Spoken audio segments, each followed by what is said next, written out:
Welcome to Ghosts of Asia, where the dead do not rest and the forgotten never truly disappear. Here, every story echoes with things left unsaid, unburied, and unfinished.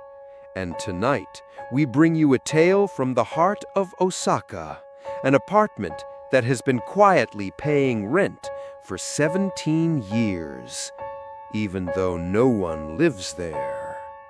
Even though every record says it's empty, the money still comes, month after month, from a name that in Japanese means only one thing: ghost. Have you ever wondered, if a soul was terrified of being evicted, would it keep paying rent even after death? This is the story of Unit 3F, a place no one lives in, but someone is always home. Fujimoto Aki wasn't the kind of woman who believed in ghosts. She believed in systems, in spreadsheets, in getting things done. That's why she'd taken this job in the first place, a part-time property management role at a modest apartment complex in southern Osaka, run by the Yamamoto family. It was quiet work, boring even. But after the burnout she experienced in Tokyo, boring sounded like salvation. The building itself was pleasant, mid-sized, clean hallways, trimmed bushes, vending machines that actually worked. The kind of place where retired couples watered their balcony plants and salarymen bowed politely on their way to the train station. Her main task was simple: digitize decades of handwritten rental records, old ledgers, yellowing folders, contracts signed in smudged ink.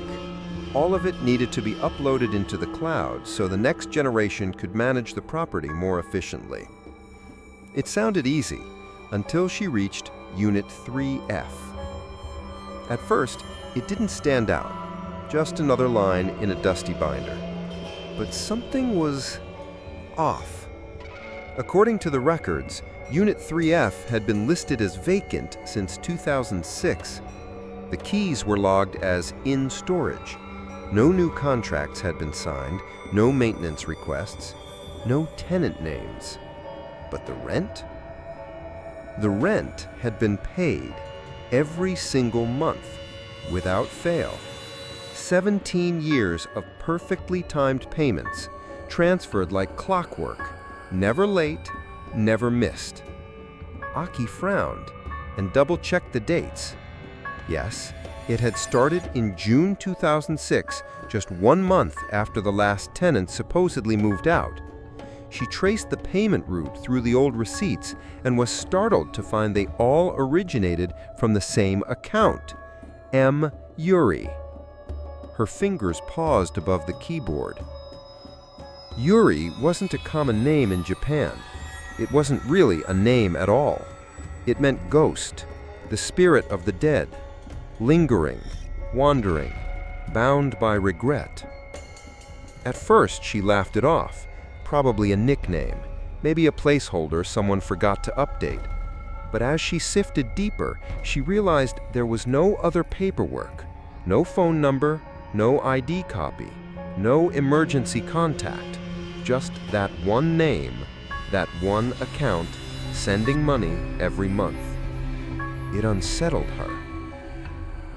Aki closed the binder and stared out the window. The third floor was just barely visible from the office, and if she squinted, she could see the door to 3F. Closed. Still. Just like every other day. Her curiosity started to itch. She opened the company's digital dashboard, newly built, freshly coded, and searched for Unit 3F. Vacant. She searched for tenant names. Nothing. She tried checking the electric usage data linked from the utility company. Flatlined. No spikes, no patterns. No one had turned on a light in over a decade. So who was paying the rent? She waited until Mr. Yamamoto, the aging landlord, returned from his daily walk. "Excuse me," she said politely. "I was reviewing the rental records, and I noticed something odd about 3F. His expression changed, not with alarm, but with tiredness, like someone who'd heard this before. "It's fine," he said, waving it off. "That unit is under long-term lease. Just skip it." "But there's no tenant listed." "I said skip it." His voice wasn't harsh, but it carried finality, the kind of tone that closes a door and locks it from the inside. Aki bowed and returned to her desk. But the itch didn't go away. She didn't believe in ghosts, but Unit 3F wasn't empty. Not really. The next morning, Aki arrived early. She wasn't sure why. It wasn't like she had a plan, but something about the landlord's dismissal unsettled her more than the records themselves. She had grown up around elders like Mr. Yamamoto, polite, composed, traditional. They didn't raise their voices. They didn't say more than necessary. But they also didn't brush things off that quickly. Not when it came to money, and especially not when it came to something this strange. She reopened the binder. Unit 3F. She scanned the payments again. A perfect line of monthly deposits, 70,000 yen each, always on the third day of the month, never adjusted for inflation, never skipped. The sender, M. Yurei, Bank, Shinsei Local Branch, Memo, blank, always blank. She turned the page. There were no inspection notes, no cleaning schedules, no pest control reports. Every other apartment had them, records from contractors, photos from annual checkups, dates of light bulb replacements, even calls about noisy neighbors. But 3F was empty. Not neglected, just untouched, like a museum exhibit sealed behind glass. Aki stared at the last entry, a single line in tight handwriting from 2006. Tenant requested no further access. Lease marked indefinite. That was it. No signature, no staff name. Just a quiet conclusion to a file that should have ended years ago. She leaned back in her chair. This wasn't a normal oversight. This was intentional. Someone had decided, long ago, to stop asking questions and to keep getting paid. But who would agree to that? She stood and walked over to the key locker, a glass-fronted cabinet with rows of labeled hooks. Most of them were empty this time of day, as the cleaning staff rotated units or checked equipment closets. She scanned the tags. 1A, 2C, 4D. Rooftop, bike storage. Then she found it. 3F. Still hanging, still tagged, still there. Her fingers hovered near the hook, hesitant, but tempted. Then she turned and looked around. The office was silent.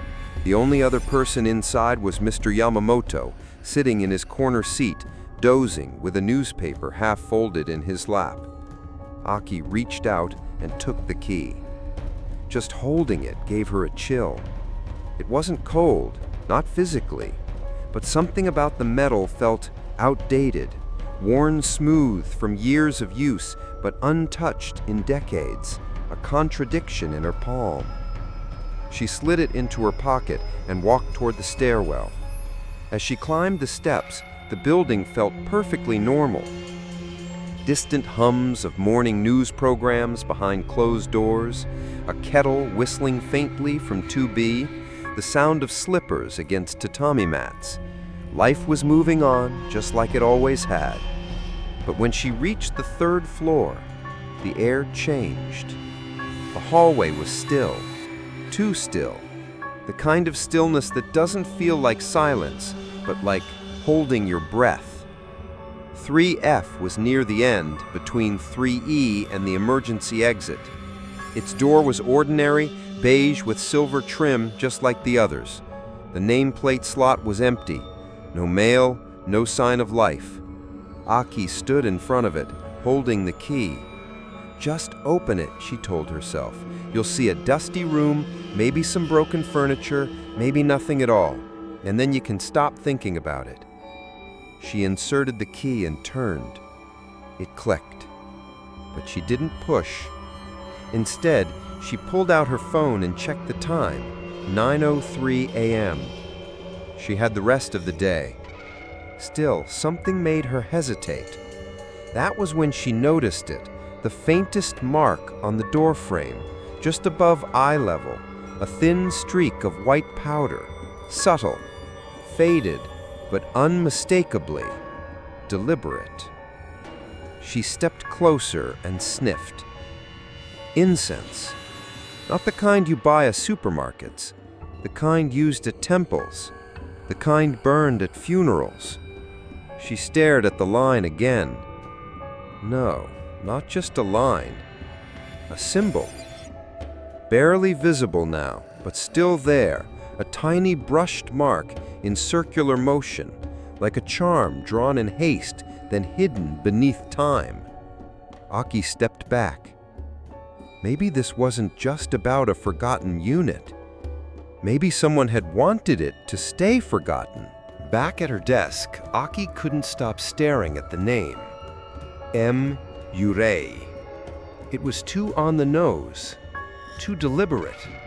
It felt like a prank someone would pull in a horror movie, not something that would survive 17 years of quiet, unquestioned transactions. She typed it into her search bar anyway. Nothing useful came up. No registered resident under that name, no social profiles, no articles. She tried switching the kanji, tried searching hiragana, even tried alternate romanizations. Still, nothing. It was as if the name existed only in this one place, inside the Yamamoto family's rental database. She dug deeper. The payment records showed the transfers came from an account at the Shinsei local bank, a small branch about 10 blocks away. Normally, access to detailed bank info would be restricted, but tucked inside the office cabinet was a dusty folder marked Bank Liaison Forms, Emergency Only. She hesitated. Was this an emergency? Maybe not in the traditional sense, but something about Unit 3F felt like it didn't belong to the rules of normal anymore. She scanned the authorization form, scribbled in Mr. Yamamoto's handwriting from years ago, and dialed the number. A polite voice answered. Shinsei local branch, how may I assist you? Yes, hello. I'm calling on behalf of the Yamamoto Realty Group. We've noticed recurring payments coming from an account under M-Urei for our property at 3F Midosuji Apartments. We're updating our tenant database and just need to verify the name and origin of that account. There was a pause. Could I put you on hold for a moment? Aki tapped her fingers against the desk. The hold music was soft, distant, like wind chimes echoing in a tunnel. Then the line clicked. I'm sorry, ma'am. That account has been closed for over 16 years. Aki froze. I'm sorry, what? There hasn't been an active account under that name since 2007. The final withdrawal closed it. We have no further records. That can't be, she said slowly. We receive rent payments from that account every month. They're automated. Another pause. We're showing 0 outgoing transfers associated with that account since its closure. Aki stared at the folder in front of her. Her fingers went cold. Can you tell me who opened it? She asked, even though she already knew the answer. A longer pause. I'm sorry, that information is protected. Unless you have legal documentation, we're unable to release personal banking details. I understand, she replied automatically, though her mind was racing. She thanked them and hung up. The office felt colder now. She reached for the payment logs again. 17 years of rent, all stamped, confirmed, received. But from where? From whom? She flipped back to the 2006 ledger and found the last handwritten entry for 3F. Tenant name, Masaru. Family name, illegible. Final note, tenant dead. Apartment sealed. No reissue of lease. But that wasn't what disturbed her most. What disturbed her was the post-it note taped to the final page. It had browned with age and was barely stuck anymore. She peeled it off gently. It read, in faded ink, "I'll keep paying. Just don't evict me." The handwriting was uneven, desperate, shaky, like someone who hadn't slept in days. Aki looked at the closed door to the office. Mr. Yamamoto hadn't said a word about this. No mention of a death, no explanation for the sealing, no comment on the account. She flipped through other folders, searching for the employee name who had logged the original documents. There was none. No initials, no timestamps, just the note. She sat back in her chair and tried to piece it all together. A man named Masaru died in 3F in 2006. His death was quietly marked, his apartment sealed, but the rent never stopped. It came under a name that means ghost, from a bank account that no longer exists. And yet, it still arrives, every month, right on time. Aki felt something shift in her gut. Not fear exactly, but a deep, gnawing unease, like she was standing on a floor that looked solid, but creaked a little too loudly under her weight. She glanced back at the key she'd returned to the locker. It didn't belong there. Not anymore. Nothing about Unit 3F belonged anywhere. The next time Aki brought up Unit 3F, she chose her words carefully. It was late afternoon and the office had thinned out. The cleaning staff had gone home. Deliveries were done. Outside the glass door, the sun was sliding down the backs of Osaka's tiled roofs, casting long golden shadows through the slats of the blinds. Mr. Yamamoto was seated where he always was, behind the cracked plastic desk he'd used since the 80s, sipping lukewarm barley tea, flipping through a half-read copy of the Asahi Shinbun. His demeanor was as relaxed as ever, but Aki had started to notice something beneath it, a careful avoidance, as if the old man lived by a mental map of this place, and Unit 3F was a blank spot he refused to draw. She approached quietly. "Excuse me, Mr. Yamamoto," she asked gently. He looked up, polite if mildly impatient. "Yes?" "I just had a few questions about some of the older units for the database, specifically 3F. He blinked once, just once, but the moment he heard the number, his eyes dropped back to his newspaper. "Like I told you, that one's leased long-term. You don't need to touch it." She hesitated. "I know, sir, but I noticed the name on the account is unusual. M. Ure, and the payment source." He waved his hand, not rudely, but sharply, a dismissal. "That's old business, before your time, before mine even." That wasn't true. Aki knew from the dates that the payments had started when Mr. Yamamoto was already managing the property full-time, but she said nothing. Instead, she tried a softer angle. "It's just, I can't find any formal lease, no ID, no registration with the city, and there's a note that the tenant passed away in 2006. That got his attention, slightly.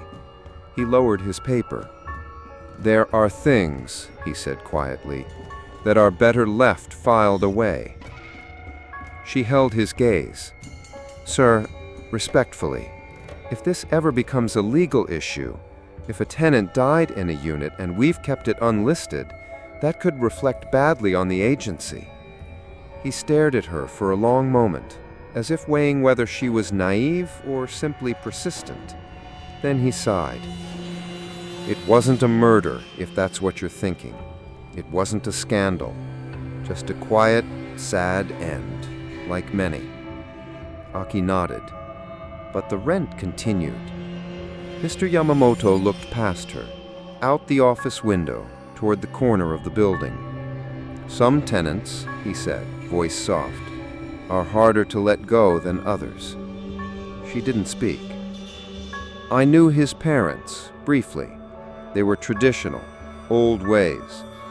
After his body was found, they performed a ritual, not Buddhist, Shinto, not cremation either. They sealed the room. Aki felt a cold chill spread along her arms. Sealed?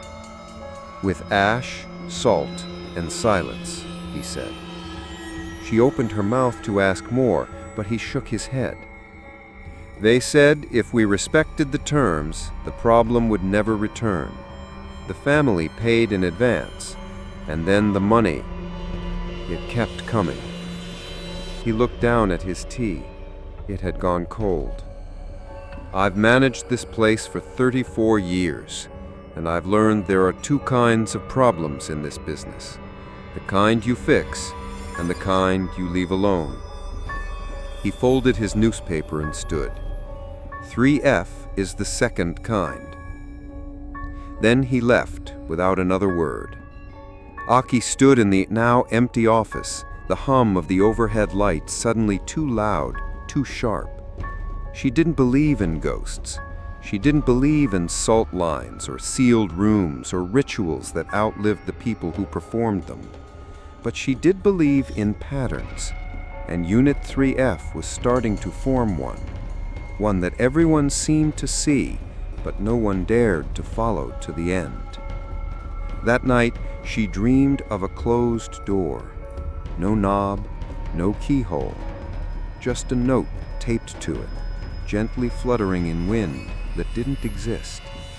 Please don't evict me. I'm still here. She waited 3 more days. Not because she was scared, or so she told herself, but because it was practical.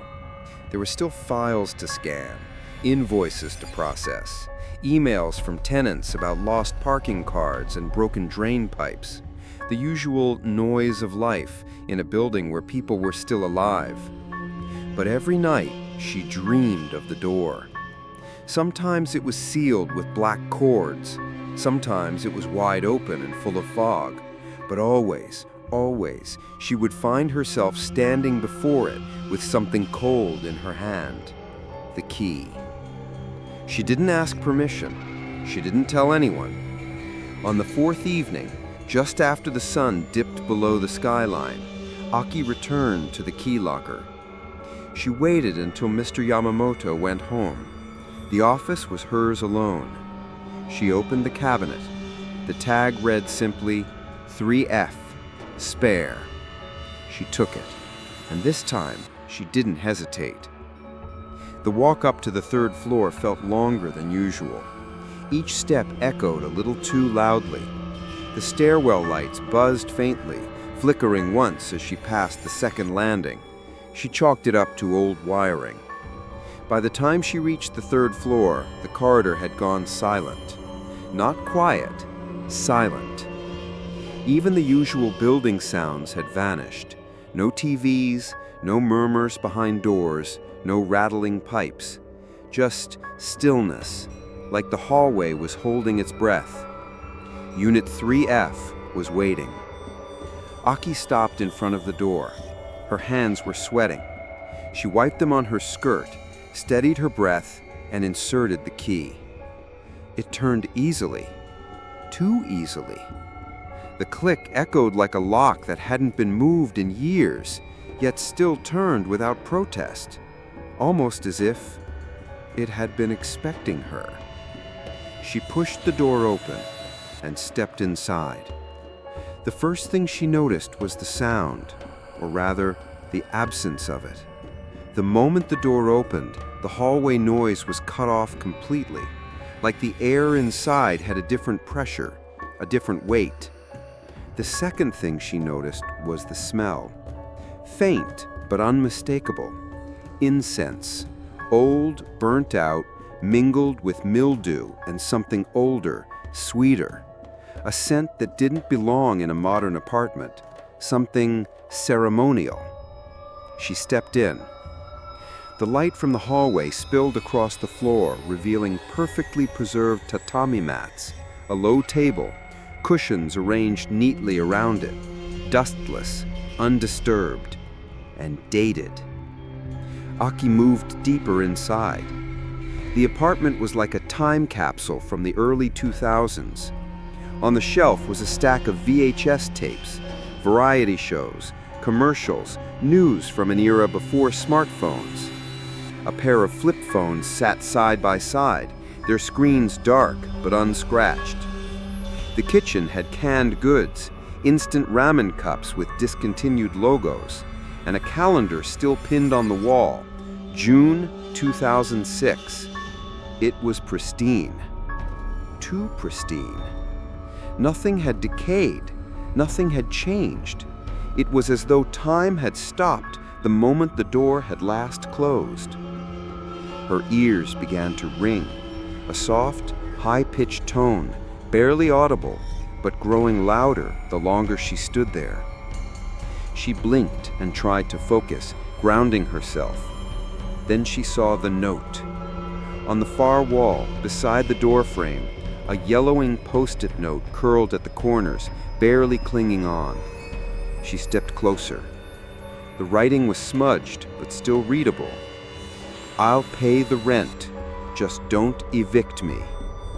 Her breath caught. It was the same handwriting from the ledger, the same shaky scrawl, except this time, it looked fresher, like someone had placed it there after the room had been sealed. She reached out to touch it. A sudden rush of wind blew through the room, despite the windows being shut, despite the door behind her barely open. She spun around. The hallway light flickered once, and in the brief flash, she saw, just for a second, a figure standing in the entrance. White shirt, black slacks, motionless. She blinked, and it was gone. The ringing in her ears vanished. Silence returned. Aki backed away from the note and hurried out of the apartment, heart pounding, locking the door behind her as fast as she could. When she reached the office downstairs, she looked at her phone. She had only been gone 8 minutes, but her body felt like it had aged an hour. Her skin smelled faintly of incense. That night, she sat in her apartment trying to convince herself it was nothing. A sealed room, an old superstition, a coincidence, that's all it was. But as she reached for the remote, she noticed something strange on her arm. A thin white streak like chalk or ash across her wrist, exactly where the note had been taped to the wall. She tried rubbing it off. It didn't fade. Aki didn't go back to Unit 3F the next day. She told herself it wasn't fear, just prudence. She had work to finish, rent records to scan, invoices to file. But none of it held her attention. Her mind kept circling back to that room. The incense, the note, the figure in the doorway. She hadn't told Mr. Yamamoto. She wasn't sure why. Maybe she didn't want to be brushed aside again. Maybe, deep down, she knew what he'd say. You were warned. So she kept it to herself. But Unit 3F didn't stay quiet. It began with the file system. That morning, when she opened the tenant database, she found a new entry in the digital system she had just finished updating. 3F, occupied. Her heart skipped. She clicked into the record.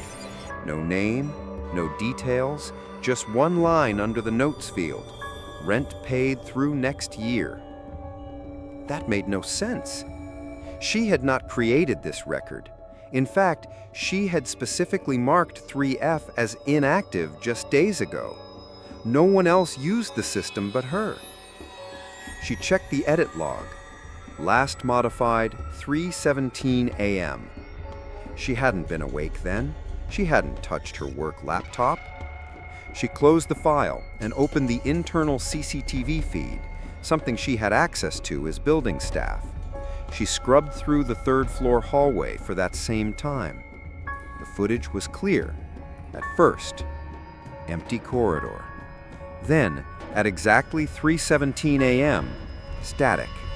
Not full screen, not blinding, just a flicker, a ripple in the image, like a tape warping. And then a frame, a single fleeting frame where something moved near the door of 3F. She paused, rewound, played it again. This time she paused mid-glitch. There. A man in a white dress shirt, standing, still, facing away from the camera, just like before. And just like before, his face was never visible. Aki turned away from the screen, her mouth dry. She couldn't explain it, couldn't file it, couldn't rationalize it away. So she did the only thing she could. She went back to Unit 3F. The air on the third floor felt heavier this time. It wasn't fear, not exactly. It was recognition, as though the apartment itself was aware of her now, as though it remembered her. The key turned smoothly again. She stepped inside. Same scent, same stillness. Only this time, something was different. On the table sat a cup of tea, still warm. Steam curled into the air like breath from invisible lips. She approached slowly, cautiously. The cup was ceramic, blue-white porcelain with a chip on the rim. She hadn't seen it there the first time. And beside it, a folded newspaper, dated June 12, 2006. She reached for it. Her fingers trembled.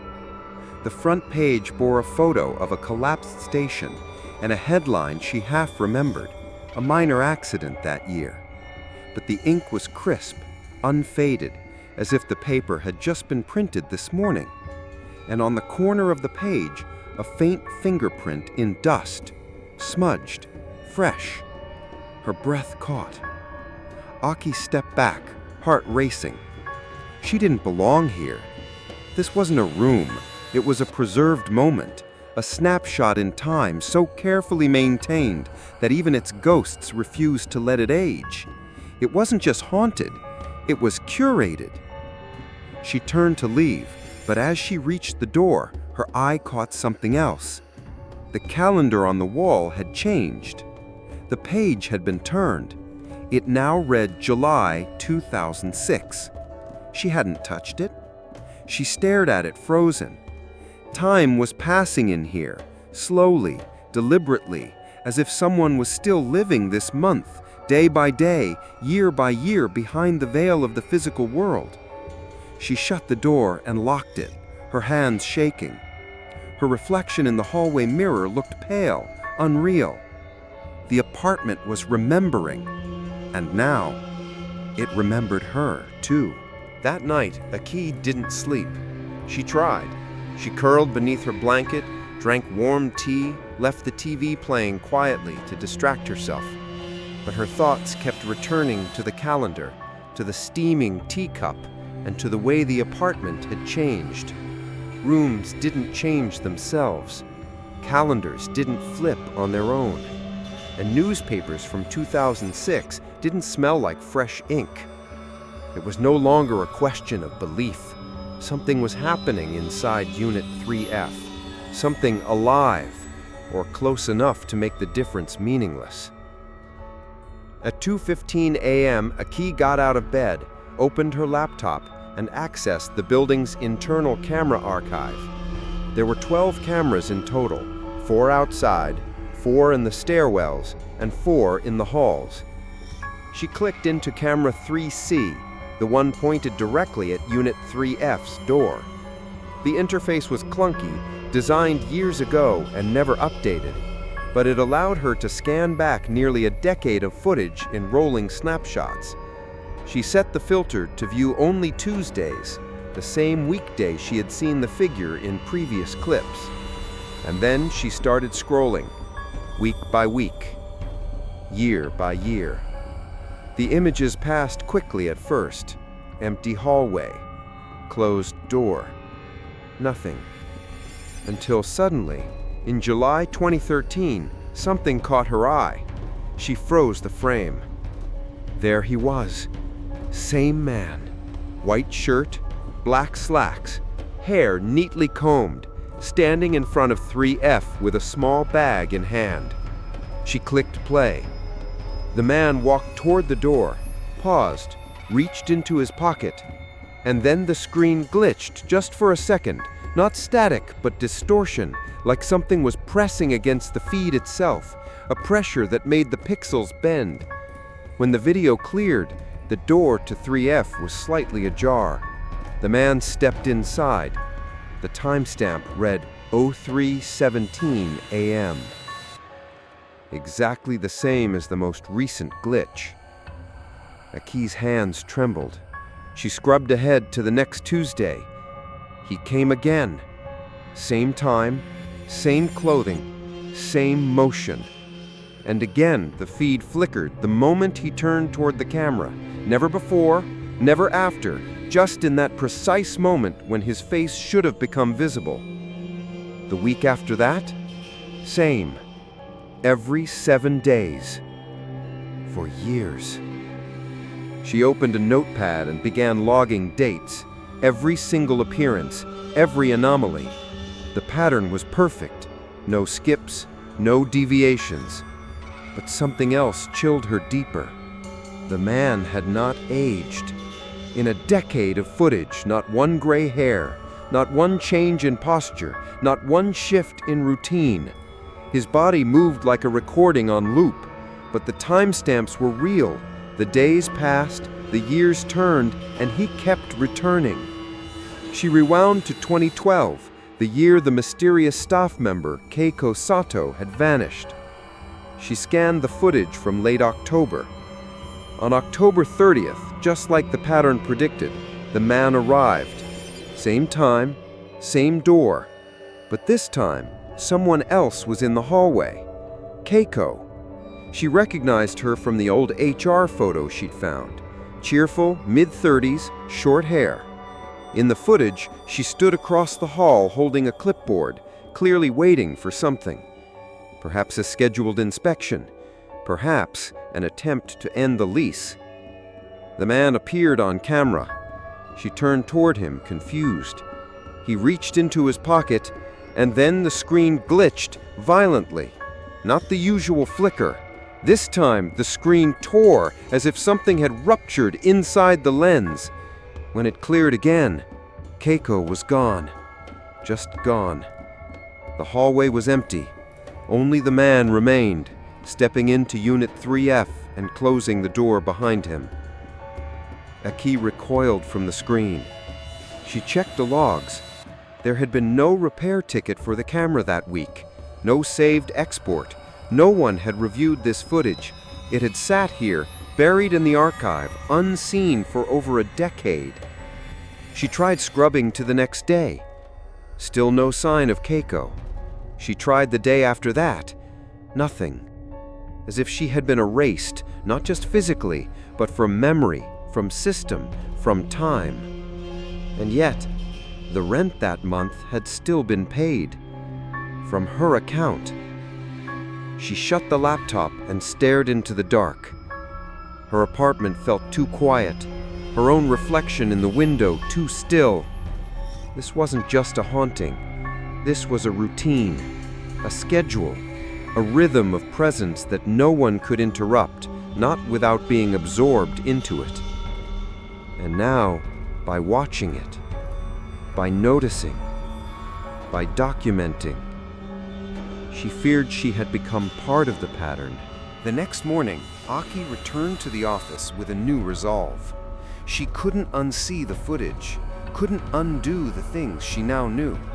But what unsettled her most wasn't the ghostly repetition or even the disappearance of Keiko.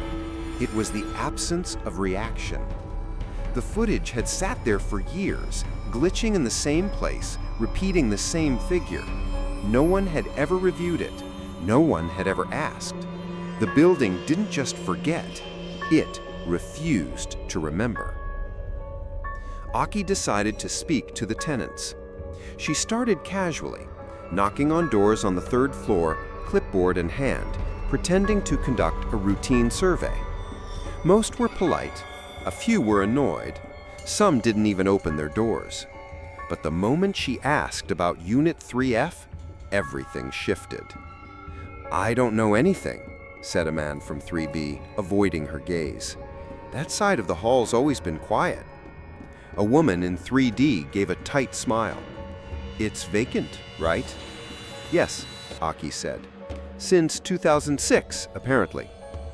The woman's smile didn't fade, but her voice dropped half an octave. "Then why ask?" Only one tenant, an elderly widow in 3E, lingered in the doorway. "I remember the man who lived there," she said softly. "Masaru-san. He was a quiet type, thin, always wore the same black trousers." Aki leaned forward. "Do you remember his full name?" The woman's expression changed. It wasn't fear. It was something colder, something learned. She looked over Aki's shoulder, as if checking for shadows that might be listening. "No," she said. "You don't remember?" "I do, but I won't say it." Aki blinked. "Why not?" The woman's eyes did not waver. "Because when the name is spoken, he listens." Back in the office, Aki dug through the oldest records again. There had to be a full name, a government form, a payment log, something. And finally, tucked in a bottom drawer marked Archives 2006, she found it. A faded apartment application form, the ink worn thin in places but still legible. Name, Masaru Nishida. DOB, March 2, 1975. Occupation, salaryman, Kanzaki Logistics.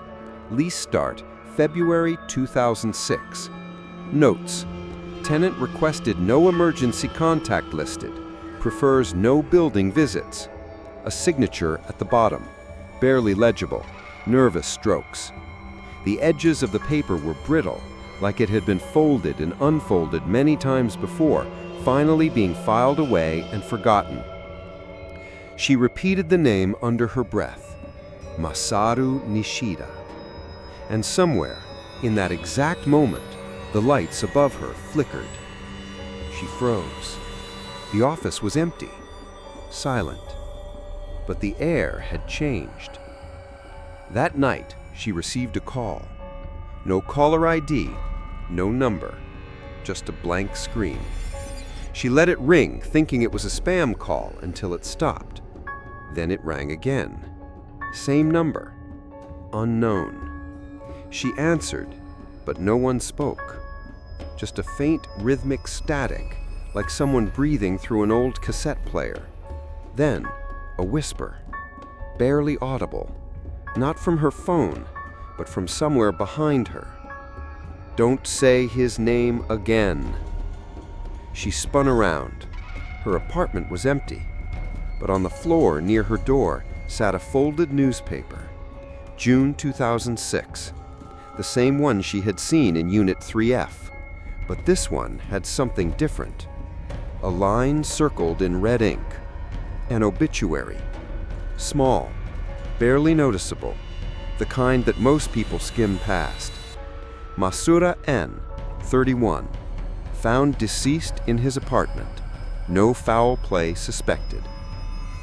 Private memorial held. There was no photo, no funeral listing, just a name, just a sentence, just enough to say he had existed and no more. Aki clutched the paper to her chest. She didn't believe in curses. She didn't believe names had power, but for the first time, she understood why no one ever spoke it aloud. Because in this building, the dead weren't gone. They were waiting. and some of them only needed a name to find their way back. The next morning, Aki arrived at the office before sunrise. The streets were still damp from early rain, and the building was wrapped in the soft hush of dawn. She didn't turn on the overhead lights. She didn't make tea. She didn't open her emails. She went straight to the back corner of the office, the place no one ever touched, Keiko Sato's desk. She'd seen it before, once, glanced at it when she first started. A layer of dust, a few dried pens, no nameplate, just another abandoned workspace like countless others in fading companies. But today, something felt different. The dust was still there, thick, undisturbed, but her eyes were drawn to a single drawer, slightly ajar. Aki sat down, her fingers brushing the desk's surface, the layer of time flaking away beneath her touch. She pulled open the drawer. Inside was a brown folder bound with a faded red string. No label, no logo. Just a single post-it on the cover. Do not process. Hold for Mr. Yamamoto. Date, October 30th, 2012. Aki's breath caught. The same day Keiko disappeared. She untied the string and opened the folder. Inside was a termination notice for Unit 3F, stamped, signed, ready for dispatch to the leasing office and local utility providers. A checklist had been half filled in. Cancel lease, tick. Contact utility company, tick. Deactivate autopay, cross. That last box was circled in red, twice. Next to it, written in shaky pen, account does not respond. Rejected transfer block. Contract won't close. Below it, in smaller writing, nearly illegible, Keiko had scrawled, I tried to override. The system rolled back. Name field erased itself. I think it knows. Aki's mouth dried. She turned the page. Clipped to the back was a security footage still, printed, grainy, black and white. The hallway outside 3F. Keiko stood in the frame, facing someone, but the figure in front of her was blurred, distorted, not by movement, but by the very image itself, like a part of the tape had rejected the shape it was forced to record. The timestamp? 03:17 a.m. Aki remembered it too well. This was the last moment Keiko was ever seen. Beneath the folder, tucked to the bottom of the drawer, was a voice recorder. Small, old, covered in a fine layer of gray dust. She pressed play. Static. Then breathing. Then a voice. Hushed, trembling, female. It's November 1st. I've locked the file. I didn't tell Mr. Yamamoto. I think he already knows anyway. Everyone does. They just pretend they don't. I'm not crazy. I saw him. I saw the man, the one they don't talk about. He looked at me. I think I said the name. A long pause. Then one last whisper. If anyone finds this, don't try to end the lease. He doesn't want to leave. He never left. He's just waiting for someone to open the door. And once you do... Click. The recording ended. Aki sat motionless, the device still warm in her hand. Everything was here. The paper trail, the warnings, the last words of someone who tried to untangle something she didn't fully understand and failed. Keiko hadn't quit. She hadn't moved away. She had disappeared. Not by accident, not by violence, but by intention, swallowed by something that refused to be closed. And now Aki was in the same position. Same folder, same door, same name. She stood slowly, closed the drawer, and stepped back. The dust on the floor around the desk was disturbed now, marked by her footprints. But there were others, older, leading to the desk, but not away. The folder trembled in her hands. She held it the way someone might hold a ticking clock, fragile, weighty, and full of something that could go off at any moment. Inside it was everything Keiko had tried to do, everything she'd tried to undo. All the steps, right up to the edge. Aki stared down at the last unchecked box. Deactivate autopay. She knew she should stop. Everything in her gut, in her skin, in the static that now lingered in the edges of every shadow, told her to walk away. But something stronger pushed her forward. Obsession. Or maybe it was defiance against whatever force had kept this contract going, this door locked, this man's name a whispered taboo. If the building refused to let go, then she would force it to. She took the folder, locked the office door behind her, and sat down at her desk. The building was quiet. The hour was late, and the network portal for the Yamamoto Realty financial system blinked gently on her screen, waiting. She accessed the tenant ledger, pulled up Unit 3F. The page was still blank. No tenant name, no contract ID. But the system recognized it. The moment she entered 3F into the field, the screen responded. A single line appeared. Status, lease active. Payment schedule, monthly. Source, external, MY. Aki clicked terminate lease. A prompt appeared.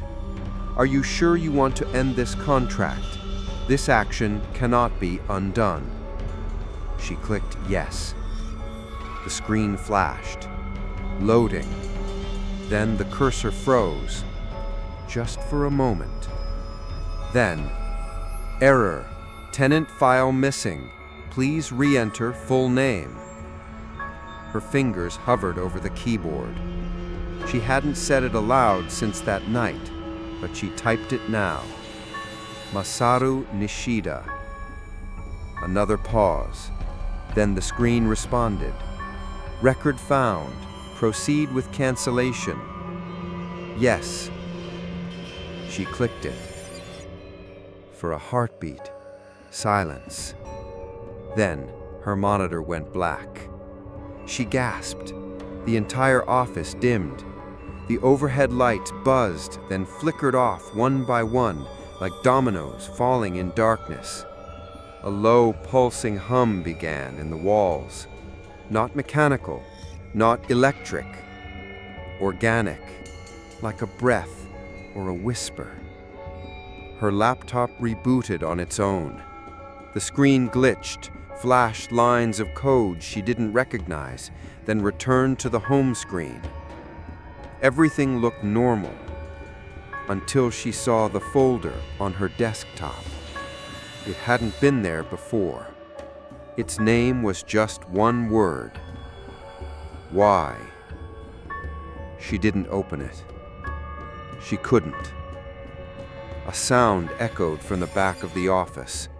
A creak, like wood under weight, like someone sitting down. Aki turned slowly. In the corner at Keiko's desk, the chair had moved. No longer tucked in, it now faced her. Empty, waiting. She stood. The air in the office had grown thick, like breathing through cotton. Then suddenly, her printer turned on. No command, no input, just the sound of gears and rollers pulling a single sheet through the feed. She walked over and picked it up. A printed note in bold, cold font. Termination denied. Occupant remains. Underneath that, handwritten in thin, shaky ink, familiar handwriting. You don't end the lease. He does. She dropped the paper. She reached for her phone, hand shaking. No signal, no Wi-Fi, no bars. Then, from her laptop, a new sound, a low audio hum playing through the speakers. She didn't remember opening a file, but a voice came through. Male, calm, slow. His voice. I kept paying. You promised not to evict me. So why did you try? The screen flashed once more. A single sentence appeared in black letters on white. I'm still here.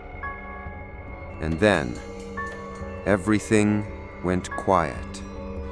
The power returned. The lights blinked back on. Her phone lit up. The screen returned to normal. No folder, no error, nothing. As if it had never happened. But when she checked the system, the lease status had not changed. Unit 3F, active, rent received, and her own name was now listed below it. Authorized contact, Fujimoto Aki. She stared at the screen in silence, her mouth dry, her fingers numb. She didn't just fail to end the lease. She had been added to it. The first knock came on a Tuesday night. Aki had nearly convinced herself that everything was fine, or at least that it could be ignored. She had buried herself in routine. Wake up, file paperwork, smile at tenants, avoid the third floor, avoid her own reflection when her eyes looked too tired. But Tuesday arrived just like it always did. And at exactly 03:17 a.m., someone knocked on her apartment door. 3 times. Slow. Measured. She sat upright in bed, heart thudding. The room was silent. No sound but her own breathing. She waited. Nothing.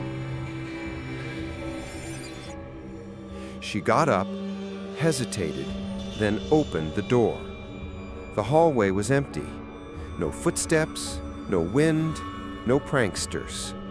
Just a folded sheet of paper on the floor. She picked it up. Plain white, no markings on the front. She unfolded it. Inside was a payment receipt. Her name listed as sender. Recipient, Unit 3F. Amount, 70,000 yen. Date, tomorrow. And a handwritten note beneath, on time as agreed.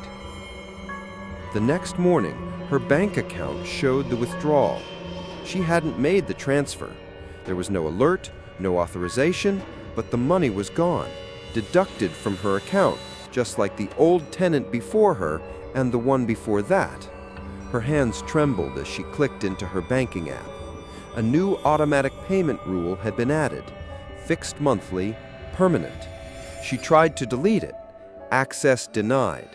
Her profile listed her employer as Yamamoto Realty, but now a second name had appeared beside it, M. Nishida. She dropped the phone. By the end of the week, the pattern had begun. Every Tuesday at exactly 3:17 a.m., the knock returned. She stopped answering. She stopped sleeping. One night, she left the hallway light on and aimed her phone camera through the peephole set to record.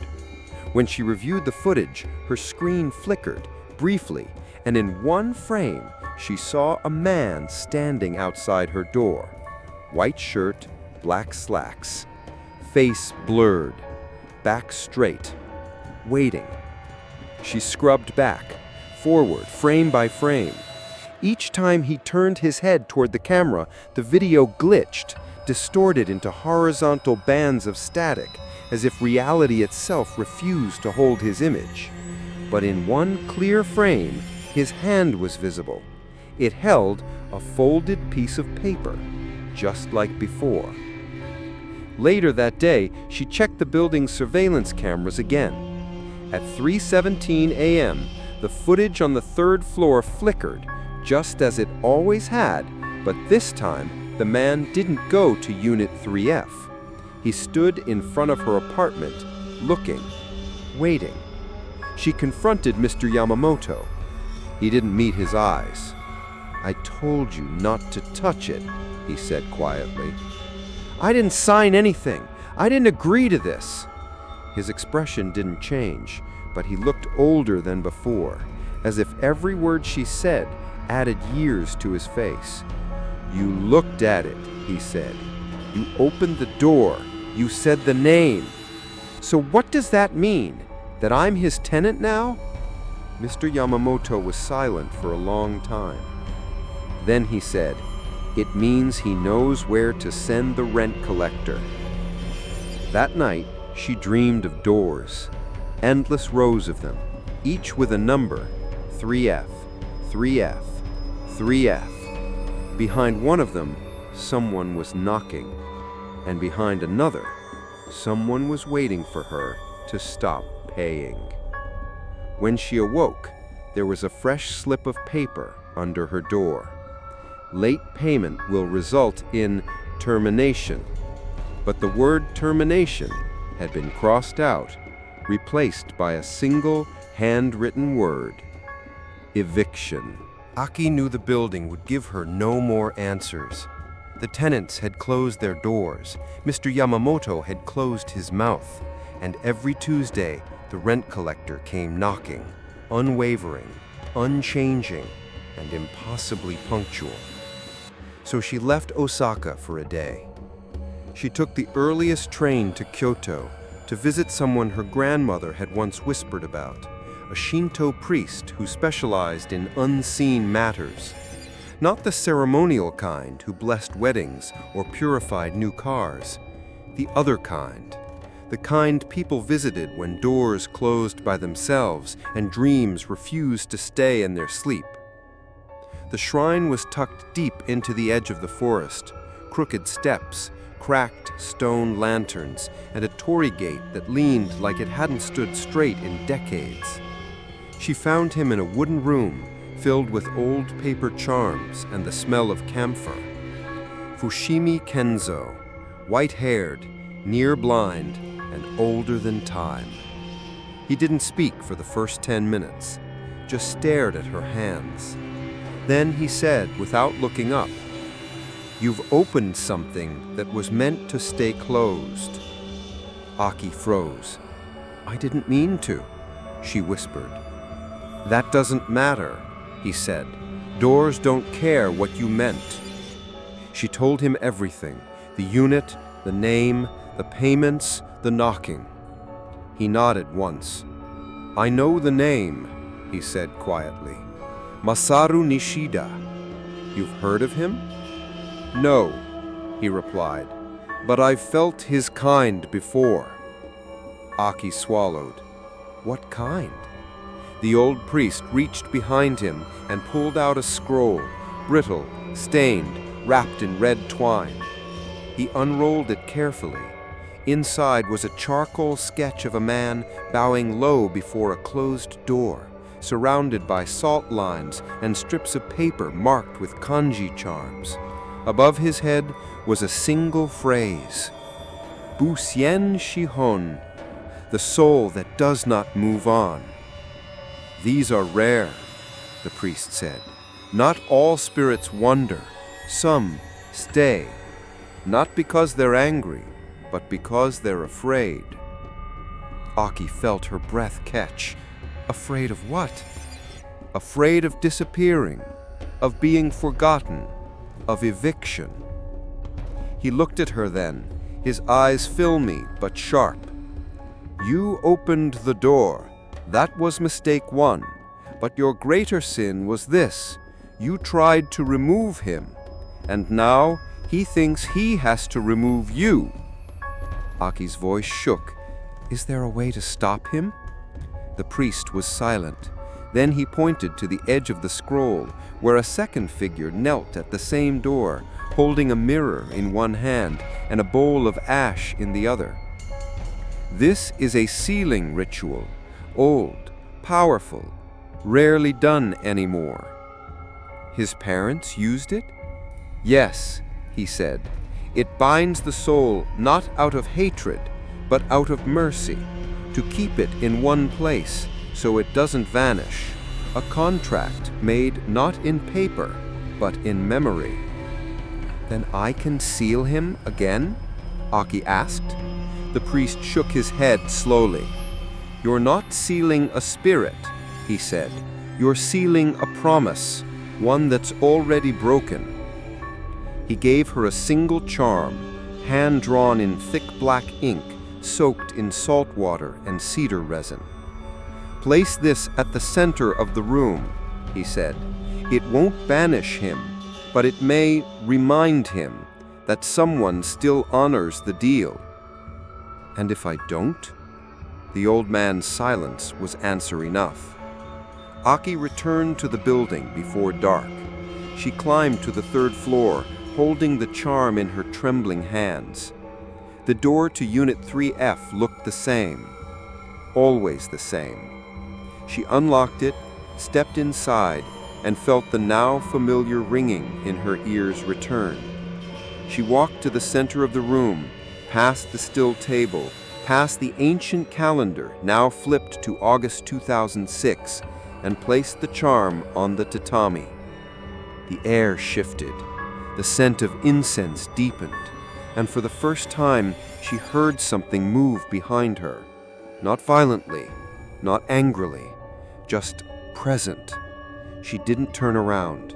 She bowed once low and deliberate and whispered, I won't try to evict you again. A silence followed, but in it she felt a weight lift. Not fully, but just enough. When she returned to her apartment that night, there was no knock at 317, and for the first time in weeks, her bank account remained untouched. But she knew better than to believe it was over, because the charm would only last for so long, and when it faded, he would knock again. The silence lasted for 6 days. No knocks, no papers, no unauthorized withdrawals. Aki moved through her routines carefully, deliberately. She kept the charm close. She avoided the third floor. She didn't open the system files. She didn't say the name. But the stillness felt unnatural, too still, like the calm that comes not after the storm, but before it. On the 7th day, everything began to unravel. It started with a photo. Aki had gone to print a resident renewal form. The office printer, dusty and old, still had a queue of unprinted jobs from the previous week. She tapped the screen and let the pages feed through. Among them, tucked between a lease agreement and a maintenance log, was a photo she didn't recognize. Black and white. Grainy. The hallway outside her apartment. She blinked. It wasn't a still from the CCTV. It had been taken from inside her unit, as if someone had held a camera just behind the door. Standing in the hallway was the man. White shirt, black slacks, no face. His body was clear, crisp, but his head blurred beyond recognition, smudged like someone had dragged an eraser across the film. She flipped the photo over. One handwritten line: "You never shut the door completely." That night, Aki checked her front door 3 times before bed. Locked, deadbolted, secured. Still, she didn't sleep. She sat at her kitchen table, watching the peephole. At exactly 3:17 a.m., the hallway light flickered. No knock, but she heard footsteps, slow, deliberate, just outside. She grabbed her phone and turned on the camera, opened the app, pointed it at the door, but on the screen, she saw him. Not through the peephole, not behind the door, standing behind her. She screamed, spun around, but there was nothing. The apartment was empty. Her body was trembling. Her breath came in short, sharp bursts. Her phone was still recording. She replayed the footage. This time, the reflection didn't appear, only static. The next day, Aki stayed home. She kept her blinds closed, unplugged her devices, sat still with every light on, but she couldn't escape the feeling. He was no longer just at her door, no longer just tied to Unit 3F. He was in the hallway, in the spaces between, in the places we forget to look. At dusk, she opened an old photo album from her university days, searching for something to ground her, something normal. She hadn't touched the album in years, but in the background of one picture, a group photo taken in Tokyo 5 years before she'd moved back to Osaka, she saw it. Him, far back, almost hidden, standing behind a crowd, white shirt, black slacks, no face. His head was turned away. No one else in the photo seemed to notice him. She flipped to another photo, a beach trip. There he was again, closer, always turned away. Her hands trembled. He wasn't just haunting the building. He had always been there, watching, following, remembering. Aki returned to the office the next day. She opened her employee profile in the system. Under lease access history, a new log had been added. Unit 3F, first access, date of her first entry, latest access, blank, next scheduled entry, blank, status, registered resident unconfirmed. And below that, memory sync in progress. The hallway that night felt longer, stretched. When she turned off her lights and passed by the mirror near her bed, she paused. There were 2 reflections, one behind her. Faint, head bowed, hands at his sides, as if waiting for rent to be paid, or for her to finally belong. She couldn't look at mirrors after that, not because of what she saw, but because of what she didn't. The man in the white shirt never appeared fully, only pieces of him. A shoulder in the bathroom mirror, a hand brushing past the microwave door, a shape low and blurred in the black screen of her turned-off TV. He wasn't there to scare her. He was just present, watching her with the quiet, invisible familiarity of a man returning to a place he already considered home. It was a week later, after another silent Tuesday passed, when Aki received a letter. Not an email, not a text. A physical envelope tucked in her office mailbox, handwritten in formal script. To Fujimoto Aki, from Estate of Nishida Shoko. She stared at it for a long time before opening it. Inside was a folded page and a single photo. The page was from a lawyer, brief, formal, informing her that her grand aunt, Nishida Shoko, had passed away peacefully at the age of 92 and, as per her will, had left behind her a personal letter addressed to her. Aki blinked. Grand aunt? She barely remembered the name. Her mother had mentioned a distant cousin or two from Osaka, but the Nishidas were always described as reclusive, unmarried, strange. She unfolded the second paper. The letter was written in trembling cursive. To my grandniece Aki, if you are reading this, then the weight has found you too. You don't know me. That's by design. Our family has always carried the kind of sorrow that doesn't speak out loud. But I suspect you've heard his name by now. Masaru. He was my only son, and I failed him. He died alone, terrified, inside that apartment, not because the world hated him, but because it forgot him. And when I saw his spirit still clinging to that place, I did what I could. I sealed him there, with prayer, with memory, with debt. So long as someone remembered him, so long as the rent was paid, he would not disappear. He was too afraid of being nothing. So I created a loop he could survive in. And when I grew too old, I asked the Yamamotos to continue it. They agreed, for a price.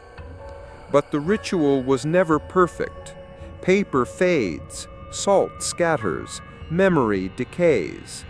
And now I fear the weight of that contract has shifted to you. I'm sorry, you were never meant to carry it. But you, Aki, you have his blood, even if diluted by time. He would have known you, trusted you. That's why he came to you, not as punishment, but as a request. Please, don't evict him. Just let him stay. That's all he ever wanted. Aki stared at the page for a long time. The words blurred, not with tears, but with recognition. She unfolded the photo. It was old, sepia-toned, a family picture. Aki as a young woman, a husband she'd never met.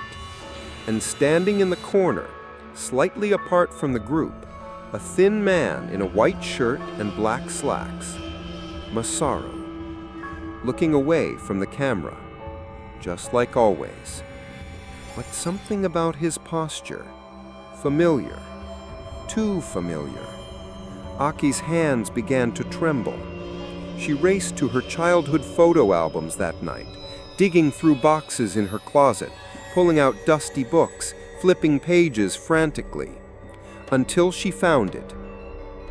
A photo from her 6th birthday, backyard party, balloons, her parents, a few cousins she barely remembered, and at the very edge of the frame, a man, watching from beyond the fence, white shirt, black slacks, face turned.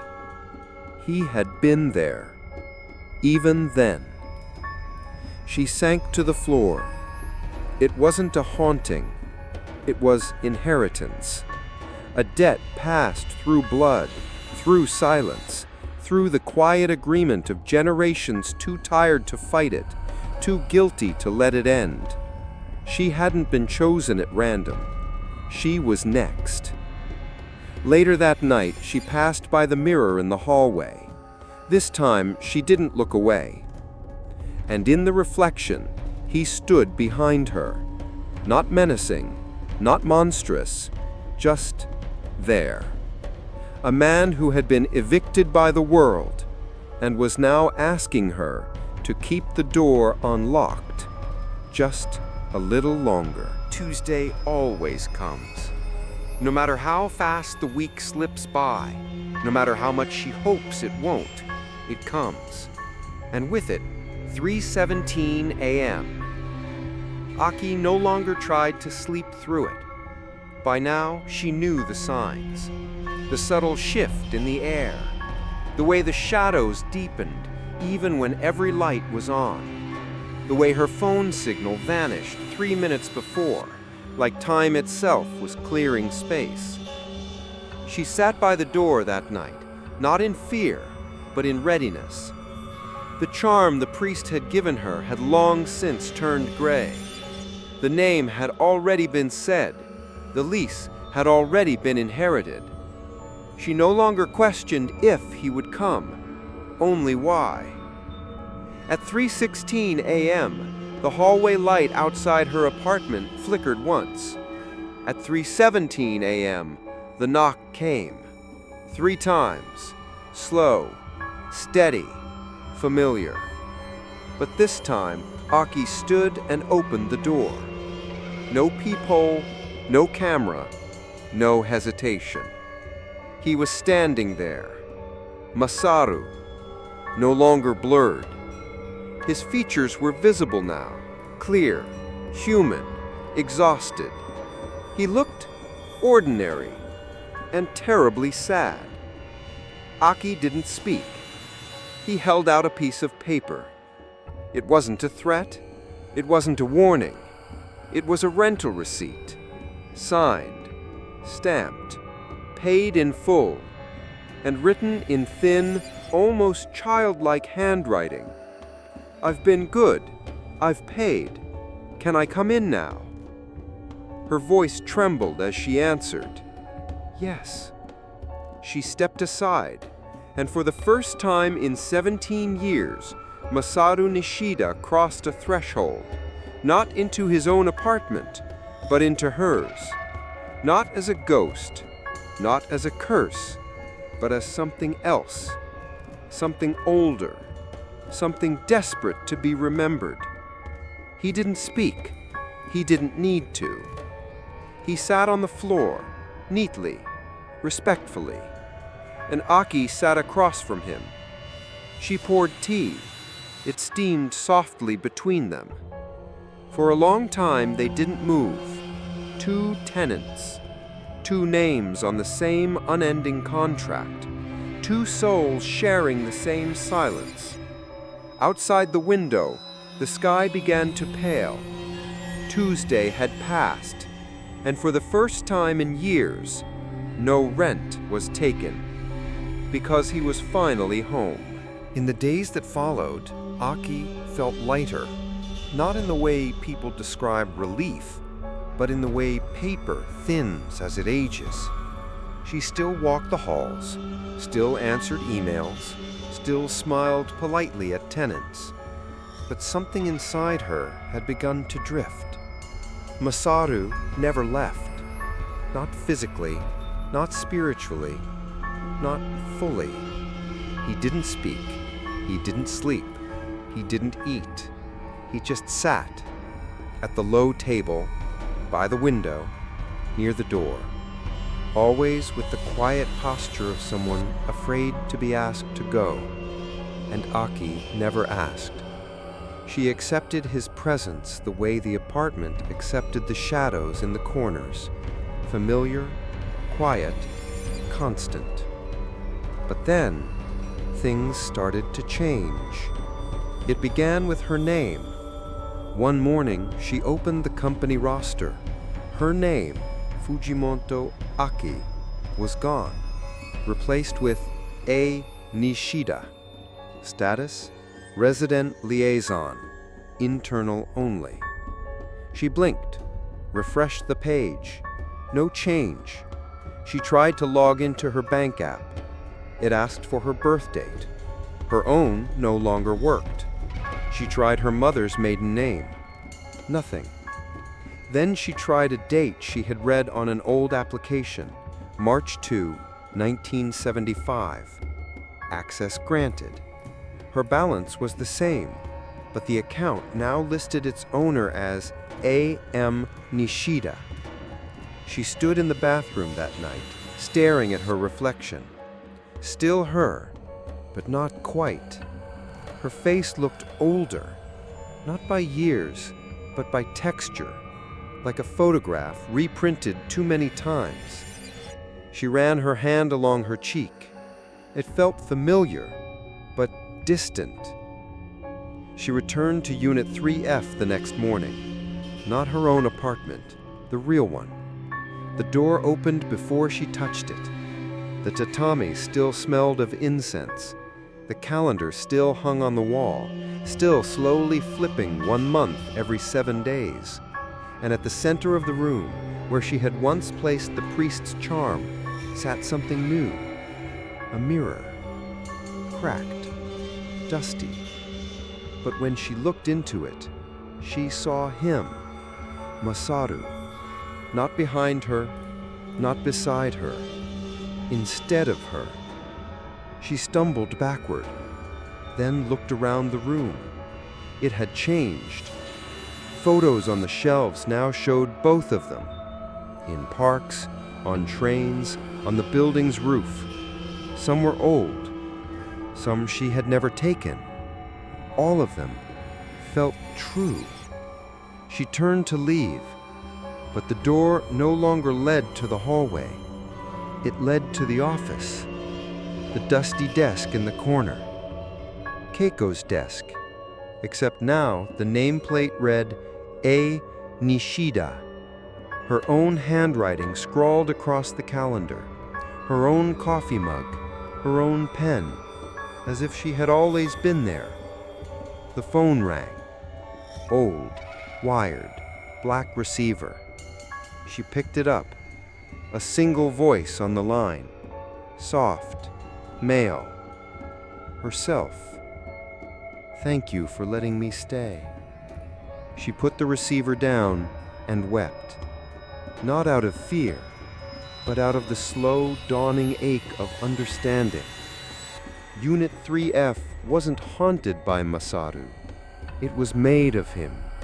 And now, piece by piece, it was remembering her, too. The apartment was quieter now. Not in the peaceful way, but in the way a forgotten hallway in a hospital goes quiet after visiting hours, like something inside it has decided to close down. Aki barely left her unit anymore. She couldn't remember what day it was, or when she last spoke to someone outside the building, or if her old apartment still existed. Everything began and ended in Unit 3F now. It wasn't haunted, it was absorbing. She noticed it first in the walls. They had always been simple, pale beige with slight texture, but now they were soft to the touch, almost like parchment. She tapped them once, and the surface rippled, just slightly, like skin, like paper sliding against paper. And behind the walls, she could hear scratching. At first, she thought it was mice. Then she leaned closer. It was writing. Thin, whisper-like strokes, like a brush dragging across old washi paper. But there was no brush, no ink, just the soft sound of her name being written and rewritten and rewritten. Aki Nishida, A. Nishida, Masaru's niece, resident of 3F, registered, received, sealed. Over and over the walls whispered.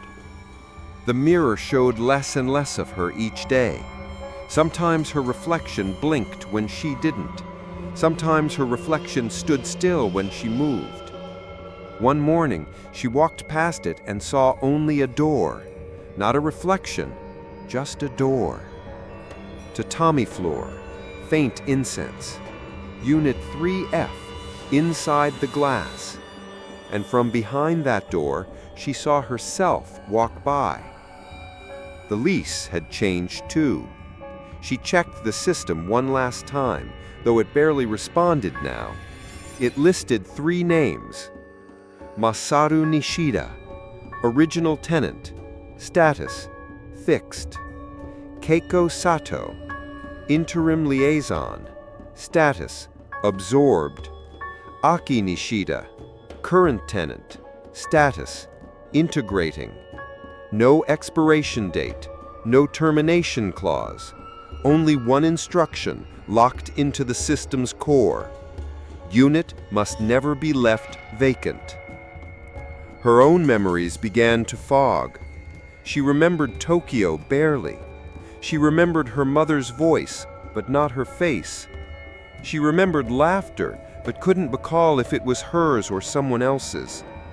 She found notebooks on her desk she didn't remember writing in, pages describing Masaru's routine, his favorite foods, the days he cried, the times he hid under his kotatsu because he was afraid someone might knock, and they were all written in her handwriting. One night, she lit incense. She didn't know why, only that it felt correct. She folded origami cranes from the bank receipts that kept appearing on her floor. She placed them along the edge of the tatami. Each one folded itself tighter after she let go. She didn't question it. The walls were closing in gently now, not crushing her, but holding her, tucking her in, like pages folding shut around the final chapter.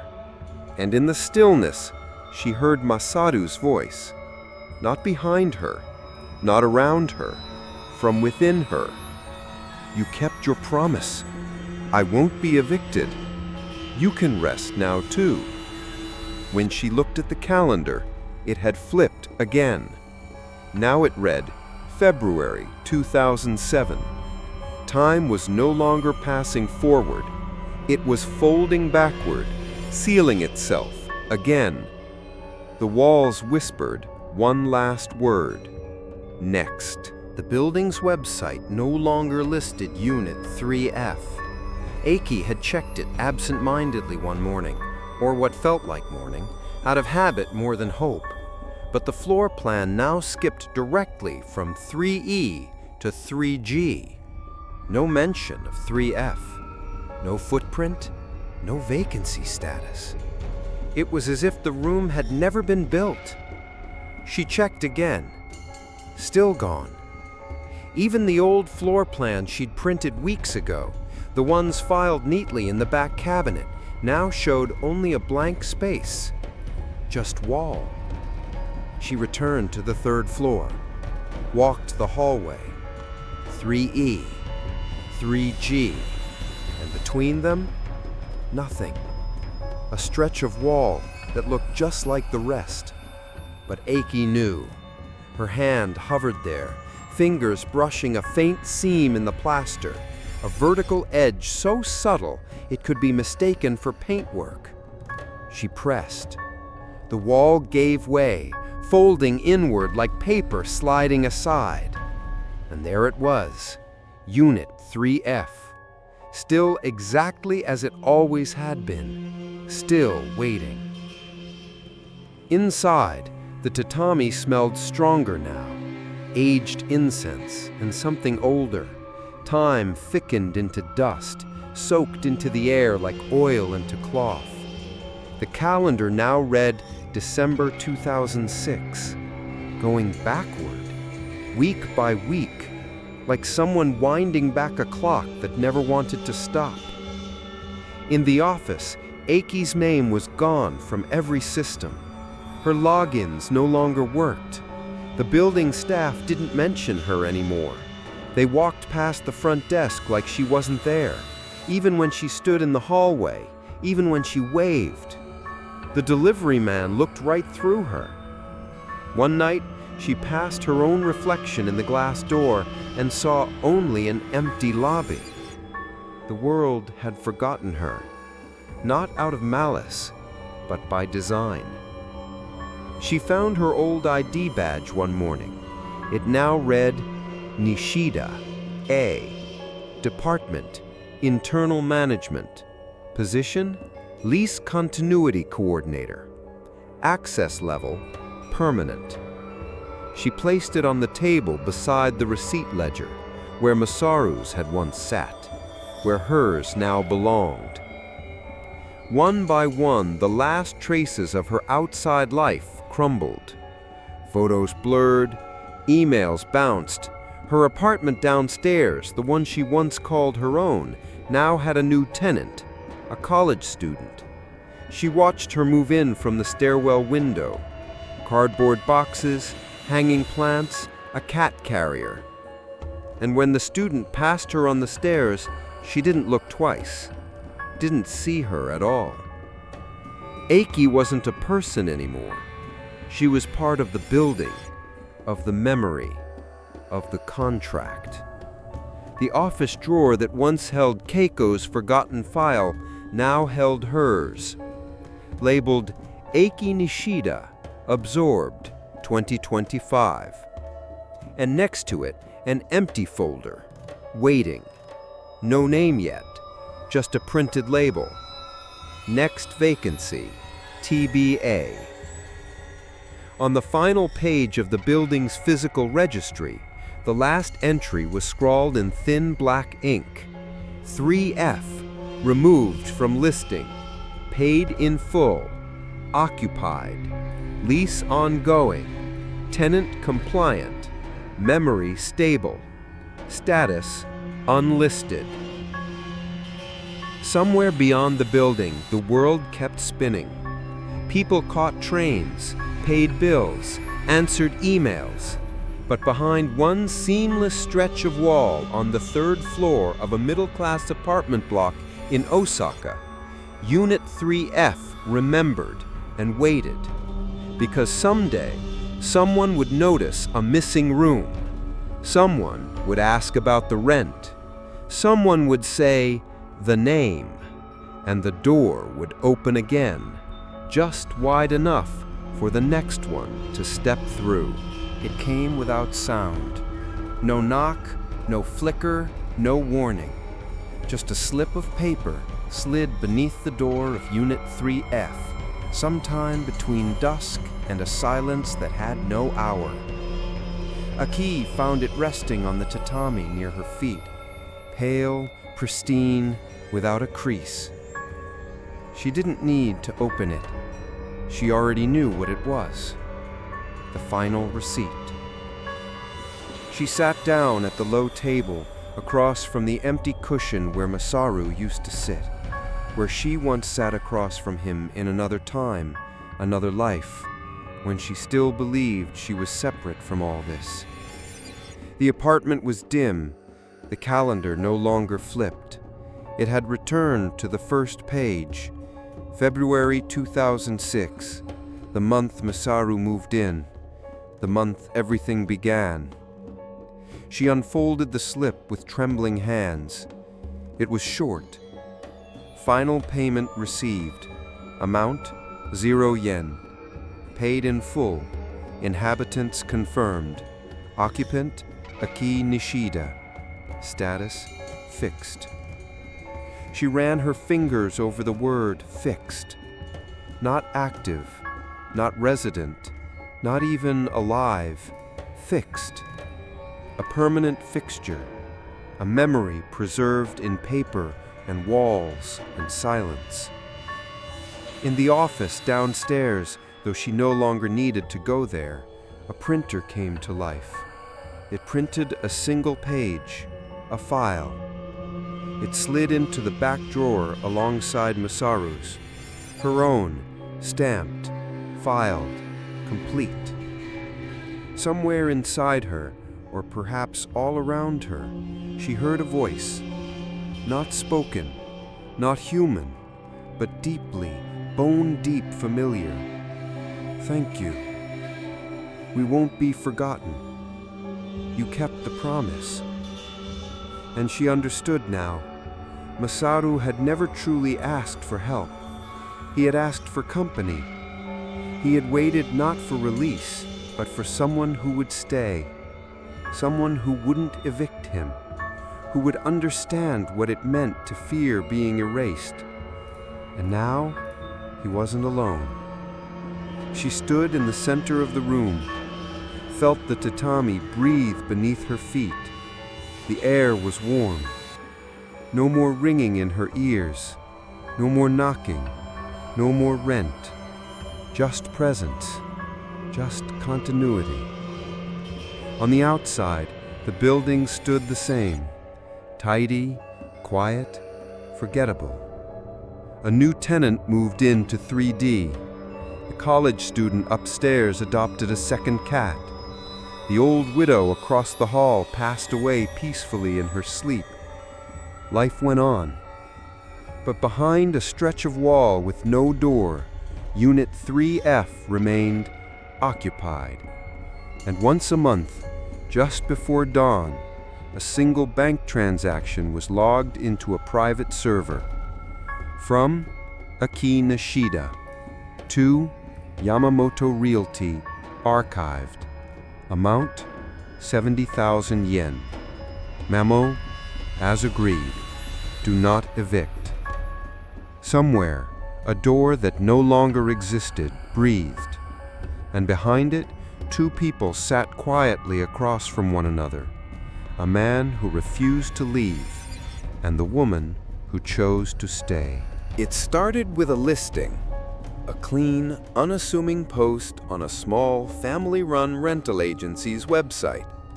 Now available, 1 LDK in quiet Osaka neighborhood.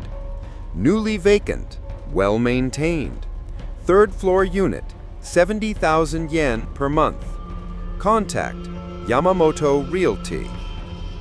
There was no photo of the unit, just a floor plan, slightly off-center, with one rectangular space not quite aligned with the others. But no one noticed, because no one ever does. The applicant's name was Shunichi Erai, 27. He had just left his job at a marketing firm in Tokyo, wanted something quieter, more manageable, somewhere to start over. The listing had found him, not the other way around. It showed up in his inbox as a suggested property, even though he hadn't searched in weeks. He opened it. Something about it felt right. When he arrived at the building for a tour, the landlord, an aging man with tired eyes and polite silence, handed him the key without a word. Didn't follow him up. Didn't walk the unit with him. Just gestured to the elevator and said, "It's already open." Shunichi rode up to the third floor. The hallway was spotless, too spotless. The doors were neatly labeled, 3A, 3B, 3C, but no 3F. Between 3E and 3G, only a stretch of wall. He blinked, then noticed the faintest seam, vertical, clean, almost accidental. A small plaque had been polished to a gleam, 3F.